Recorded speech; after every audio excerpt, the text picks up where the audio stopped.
he's doing his best to distract people from digging too deep into the fact that Iran has the strategic initiative. It's the United States that's reevaluating its plans every 24 hours, not Iran. And it's Pete Hegseth that has to go in front of people and, play the role of cheerleader. Yeah.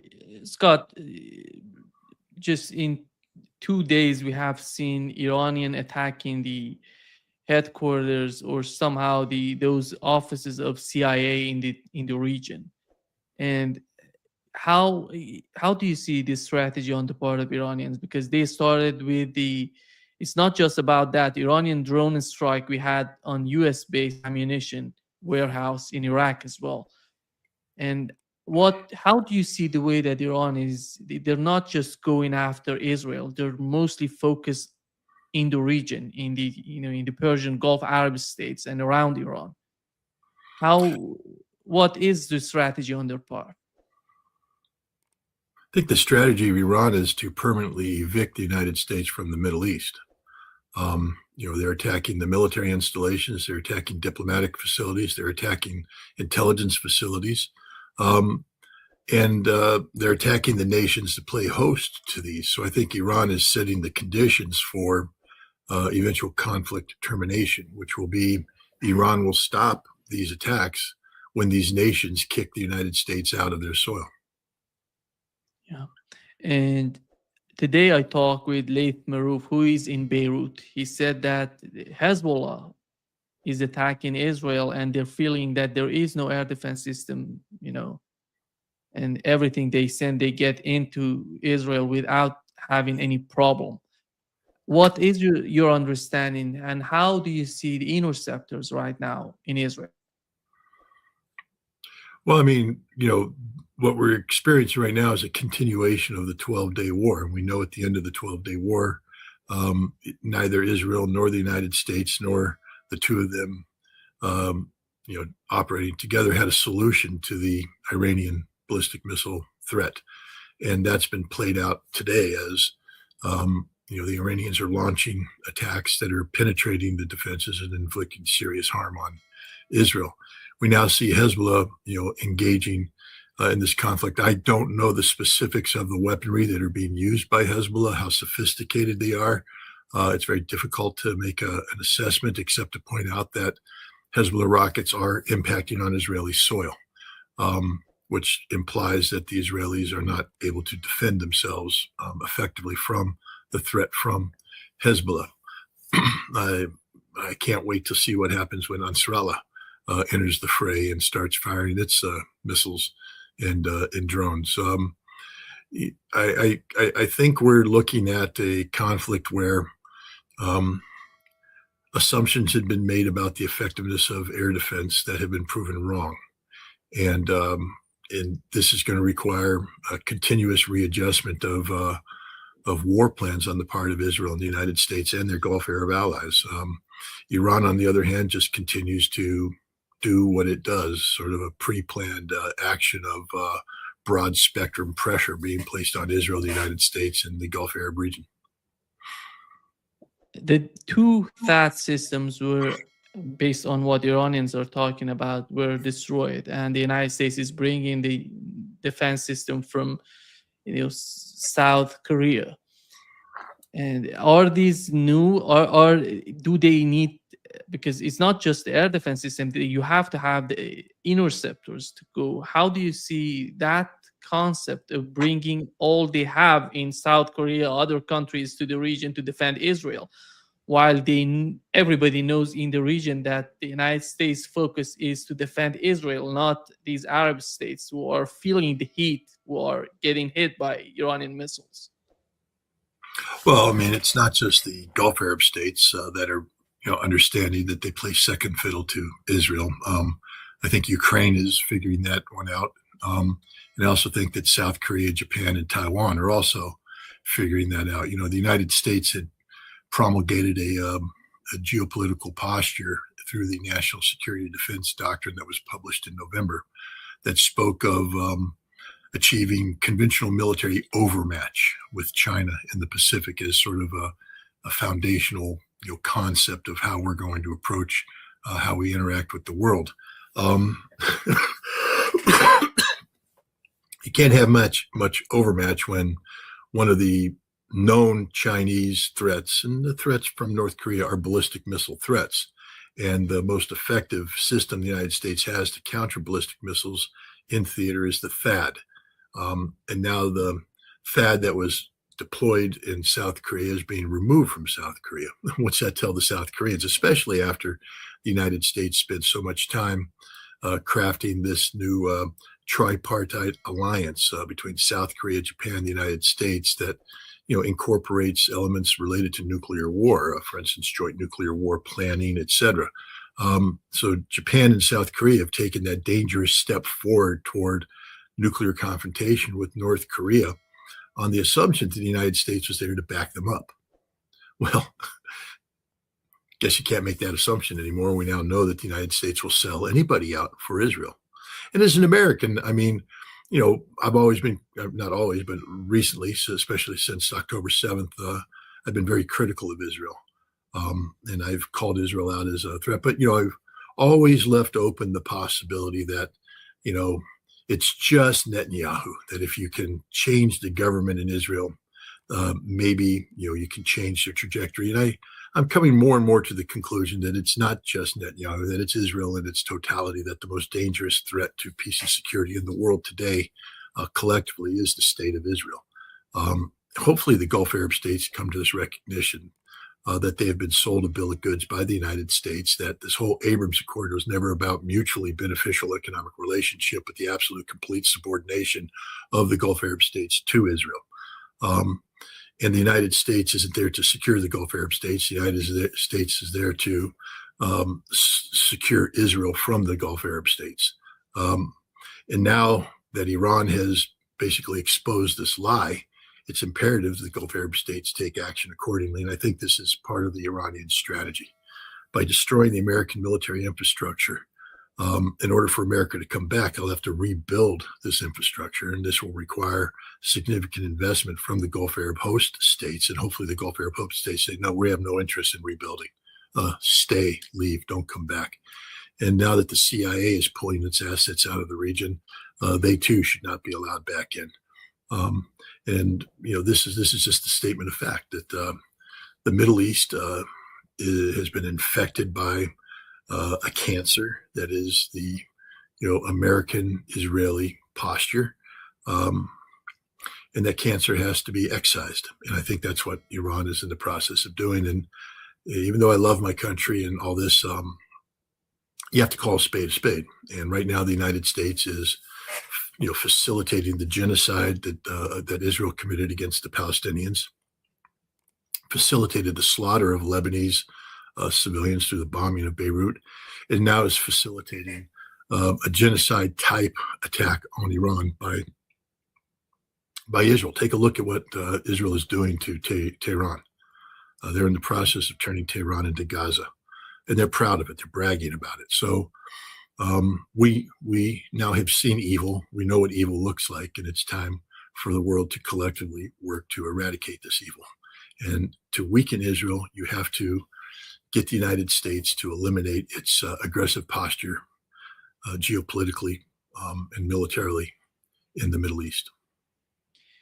It's not just about Democrats. We have Republicans coming out talking and trying to make the case against Donald Trump and what he's doing. Here is what Marjorie Taylor Greene said on Megyn Kelly's show. Trump has said repeatedly on camera and in interviews, he doesn't think he's going to heaven. Well, I want to ask a question, a serious question. What is in his mind? What is his mental state? If he doesn't think he's going to heaven and he is a man towards the end, he's in the fourth quarter, he's towards the end of his life. How does that pan out for the rest of us when we have a president of the United States who doesn't think and is convinced he's not going to heaven? What does that mean his decision making is? He already said to the New York Post today that he doesn't care about the polling. He doesn't care about what the American people think, and he may put troops on the ground. He took this is going to be a few-day war, to now it's going to be maybe 4 weeks or more. I want to say, what is happening to the man that I supported, you supported, the man that denounced what happened in Iraq, the man that said no more foreign wars, no more regime change, promise it on the campaign. J.D. Vance promised it. Tulsi Gabbard promised it. All of them promised it. And we're a year in, and we're in another fucking war, and we've got American troops being killed. I think it's time for America to rip the Band-Aid off, and we need to have a serious conversation about what the fuck is happening to this country and who in the hell are these decisions being made for, and who is making these decisions. I think many people are talking this way, and they're angry with Donald Trump. And I know that you were in the same campaign. You were thinking that Donald Trump could bring some sort of change to the foreign policy of the United States. And what is your answer to the question that Marjorie Taylor Greene was asking? Well, we know what's going on. Donald Trump has completely sold American interests to the state of Israel, 100%. It's Benjamin Netanyahu that's calling the shots. What leverage he may or may not have over Donald Trump is irrelevant at this point. We just have to deal with the ramifications of this. But this shouldn't take anybody by surprise. Even during the campaign, we saw the degree to which Donald Trump slavishly subordinated himself to the pro-Israeli camp. Taking all that money from Miriam Adelson should have been a red flag to everybody. Then appointing just flagrant Zionists throughout his cabinet and positions of power. People, we saw when Tulsi Gabbard attempted to install as her deputy somebody who questioned, the aspects of Israel's dominance, that they were removed. They weren't allowed to achieve. You're not allowed to question Israel. You're not allowed to hint that there's a problem with Israel. You have to be completely subordinated to Israel. And that's the problem. Again, I just say this as an American. The number one threat to American national security is the state of Israel, straight up. And we need to eliminate it. Marjorie Taylor Greene needs to start calling a spade a spade. It's not anti-Semitic to call out threats. We're not condemning the Jewish faith. We're condemning this perverse Zionist entity that has assumed a biblical, title in order to corrupt America, corrupt democracy, and corrupt the region and corrupt the world. Israel brings nothing positive to the stage. Israel's a parasite on the global community. It exists to suck the lifeblood out of the world solely for its benefit. And until we call it that, and if we continue to pretend that Israel has legitimacy in the world today, we just allow this activity to continue. Because the moment you legitimize the state of Israel, you legitimize their government, you legitimize these programs. If Israel is legitimate, the government's legitimate, then therefore, there's a limit to the umbrage and anger and angst that we can have about the recruitment of Jonathan Pollard, an American naval analyst who sold out his country in the worst possible way. He gave away, the volumes on, American SIGINT collection. It cost us billions of dollars to gather that information. Much of that information was related to very sensitive things, to include America's nuclear war plans. And how we collect that information. Some of that was done through covert means that could put not just capabilities at risk, but people at risk. Putting brave people's lives on the line who were doing things for their nation. Jonathan Pollard sold that out to Israel. Then Israel went ahead and sold that out to get Jews out of the former Soviet Union. So the idea that he was doing this for Israel is just absurd. He was doing this as is part of a global, Zionistic endeavor that is detrimental to not just American security, but global peace and security. You got to call it out. If you don't call it out today, then shame on you, because we know what's happening. We're just not allowed to say it. But it's time that we call it out straight up. And that includes calling out the Gulf Arab states.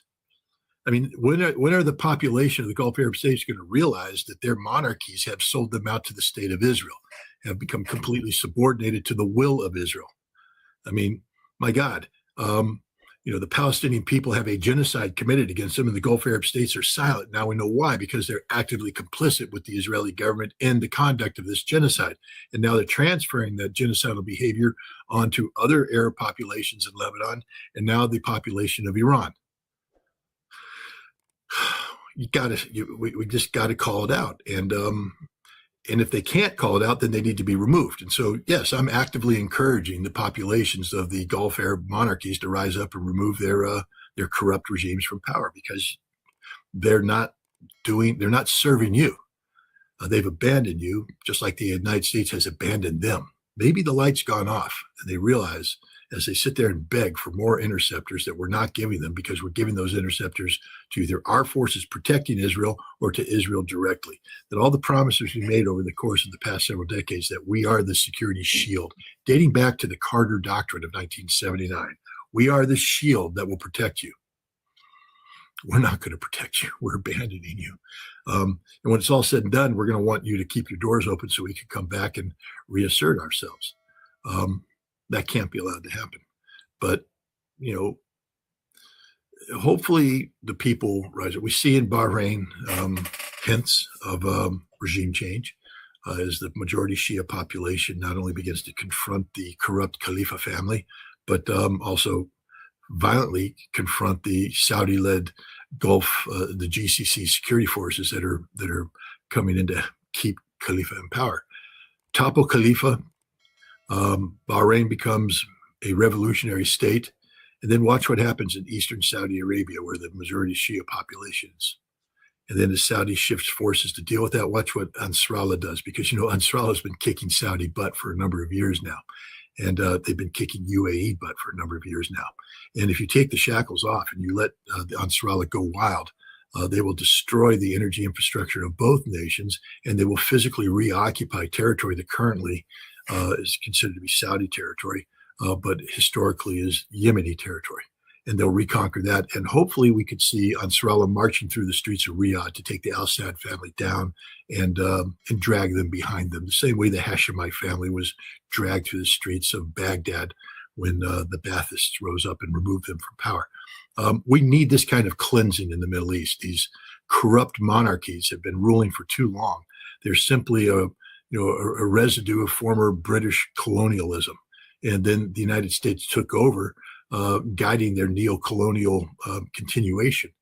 And they've sold their people out. These people don't stand for anything. They're not very religious, because, the moment they leave their countries, they get on an airplane. When they leave the airspace, the alcohol comes out, the women dress in Western standards. They go to Paris, they go to London, and they behave ostentatiously, which is fine if you're somebody in the West who has incorporated that lifestyle. But if you're pretending that you're somehow a pious, God-fearing person, and you make that the cornerstone of your image projection in your homeland, only to find out that when you fly away, you behave differently, you're just a hypocrite. And this is the reality of the Gulf Arab states. It's 100% hypocrisy 100% of the time, and that hypocrisy has come back to haunt them. How powerful are they militarily if they decide to go to join the United States? Because many people in the Persian Gulf, they're talking about, we are getting angry. We're going to do. I hope they get really angry. I hope they stamp their feet and turn purple in the face. Saudi Arabia has been trying to defeat Ansarallah since 2014, and they haven't done it. Ansarallah. The United Arab Emirates joined in with Saudi Arabia to try and defeat Ansarallah since 2015, perhaps. Haven't done it. Can't do it. United Arab Emirates, their military is 85% mercenaries. So, I mean, what, you're going to tell me a UAE is going to stamp Are they from Pakistan? Pakistan? Pakistan primarily. They come from Pakistan, India, other Bangladesh. But the point is, they're not Emirati, citizens. Emirati citizens are fat, pale, soft hands, soft skin, effeminate, because they don't know how to fight, because they don't want to fight. They let other people do their fighting for them. I mean, you'll find a couple spoiled princes because they have the lifestyle. They go to the gym and they run and they have chiseled features. But put them in a ring against the kid from the Bronx, and we'll stomp him into the dirt, because a kid from the Bronx can take a punch, been taking a punch his entire life. But these soft Emiratis, they can't take a punch, because anytime anybody threatens them, they snap their fingers and their Pakistani bodyguards come over and beat the people into a pulp. This is the reality of the totality of these Gulf Arabs. There's not a single one of them that measures in any degree of manhood. They hide behind money, money, money. They buy their way out of everything. I said this to Major General Matt Caulfield in August, I think, of 1990. I was called in. I was being pulled out of the amphibious warfare school to be sent to a special planning cell that the Commandant of the Marine Corps is putting together to plan amphibious warfare options. And Matt Caulfield wanted to, because I was a captain going into the company of colonels. And I was recommended by some people. And he was like, I got to find out why they're recommending a captain. What the hell does a captain know? And he started questioning me.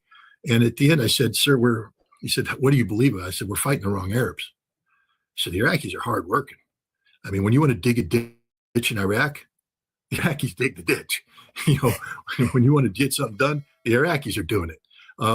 You go to Kuwait and they farm it out because they're just fat, obese, rich, perverted people. We're fighting the wrong Arabs. We should be fighting the Kuwaitis. We're fighting the Saudis. And he was like, why do I want you on this project? I said, well, you asked me a question. I gave you the answer. But if you order me to plan a military operation, I'll plan that military operation. That's my job. That's my duty. But my duty isn't to blow smoke up your ass. My duty is to answer the question that you give me honestly and accurately. Take that answer. And so I plotted a war against Iraq, knowing the whole time we're fighting the wrong Arabs, because the Iraqis are far more men than any Gulf Arab state will ever be. The Gulf Arab states can't fight, don't know how to fight, won't fight. They farm it out. I was in a hotel in Riyadh before the war started. We would take our meals there. We worked down in the bunker of the Ministry of Defense building. So we go across the street, and they had this, I think it was a Sheraton hotel, had a nice, buffet spread. And so we would go there, and the Saudis paid for it all because they got a lot of money. And so we're sitting there, and I had just spent the day, preparing, going through target lists and all this stuff about a conflict we're getting ready to fight to liberate Kuwait from Iraqi occupation. And at the same buffet were a bunch of Kuwaiti princes who had fled Kuwait City and were now taking refuge in Saudi Arabia. And we overheard them. They were sitting there talking to their Saudi hosts, and they said, these Americans are our mercenaries. We're paying them to come here and liberate. And the lieutenant colonel I was with basically ordered me out of the room because he saw that I was going to get up. I was going to go over there and I was going to beat the living shit out of this Kuwaiti, stomp him into the ground. I'm nobody's mercenary. I take the orders only from my legitimate chain of command. It was deeply insulting. But the problem is that's their mindset, and that's how they view everything. They don't view anybody as their equal. They don't view anybody as a partner. You are a paid servant. When they pull out their wallet and they start putting money on the table and you take that money, they believe they own you. And in fact, they do, except now what they're finding out is they've been played the whole time, that we've let them sit there and treat us to free lunches and free hotel rooms and free this, and they buy our goods. But at the end of the day, all they're good for is facilitating the desire of their Israeli masters to promote greater Israel. What do you think the Abrams Accords is? It's not about, collective empowerment through economic development. It's not about mutual beneficial relations. It's about the Arabs subordinating themselves to a greater Israel. 100%. That's all it's about. And that's what they've done. That's what these perverse, fat, pale, effeminate, non-men rulers of these nations have done. And I'm going to say, I'm just tired. We have to start calling it out. You can't solve a problem unless you actually define a problem. And so if we continue to pretend that Saudi Arabia is a military power when it's not, Ansarallah can defeat Saudi, and I pray they will. If Ansarallah is listening to this, march on Riyadh. Do it. Do it. Get rid of this ridiculous Al Saud family that only came in because of a bunch of Wahhabis ran around in camels and intimidated other Bedouin tribes in the 1920s and 30s. That's it. There's no legitimacy here. There's no mandate from God. They just happen to be a tribe, Al Saud, that had better camel operators than everybody else. It's the same thing with the rest. The Emirates, the British put them in. The British put everybody in. It's colonial legacy. There's no legitimacy. They have no mandate of the people. There's no democracy. And then they got lucky because they happen to be sitting on a bunch of oil and gas that has now made them richer than they can possibly imagine. But the money doesn't bring legitimacy. The money just makes them rich. Legitimacy has to come from standing for something. Standing for something. They don't stand for democracy. They don't stand for liberty. They don't stand for justice. They're just rich. That's it. And they believe that they could sit there and leverage their control of the United States into controlling Iran. But it turned out that it was the United States controlling them, using them on behalf of Israel. And that truth has now come out. That truth has been played out in broad daylight by Iran. This is one of the greatest gifts Iran's given to the region and the world by bringing everything to a head. Everything to a head. The world will now get to see what kind of country Iran is. They'll get to see the support that the Iranian people provide to their country.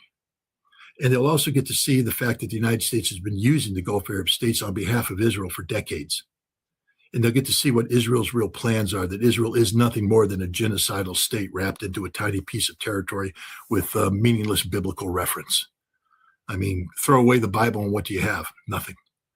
So the Bible is, what these Zionists are abusing to pretend that they have legitimacy, that they are God's chosen, that somehow Israel, the Israel of today, is part of a 3,000-year-old legacy. This is what, of course, the Christian Zionists believe, Mike Huckabee and Ted Cruz and others. And we're exposing the perversion of their thought, the illegitimacy of their thought. So this war, in many ways, is a clarifying moment. It's a tragic moment. And I wish it hadn't come to this. But now that it's here, we might as well just embrace all ramifications and call it out as we see it. It's not a time to hold back. It's not a time to continue to shield the truth. It's time to be brutally honest about everything. If you're out there and you want to be pro-Israel,